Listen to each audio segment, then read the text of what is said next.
Just a day after the U.S. Supreme Court ruled on presidential immunity, former President Trump is already planning to use that ruling in his favor. Hannah Flood in the Live Center for us this morning with the letter that was just sent to the judge in the former president's hush money trial. Hi, Hannah. Good morning.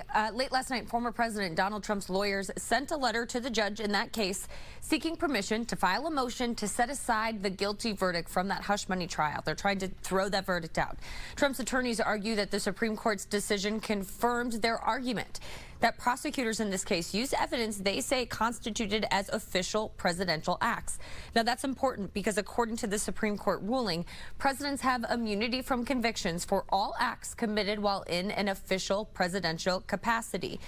Meanwhile, President Biden is calling the court decision a terrible disservice to the American people. Today's decision almost certainly means that there are virtually no limits on what a president can do. This is a fundamentally new principle, and it's a dangerous precedent. Along with the hush money trial, a lower court will also need to make a decision about the former president's other cases.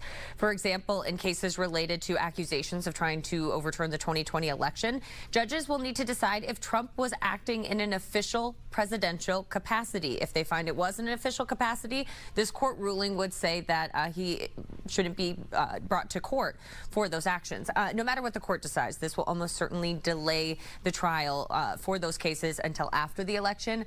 By the way, Election Day now 126 days away. Tom and Kelly. All right. Appreciate it, Hannah.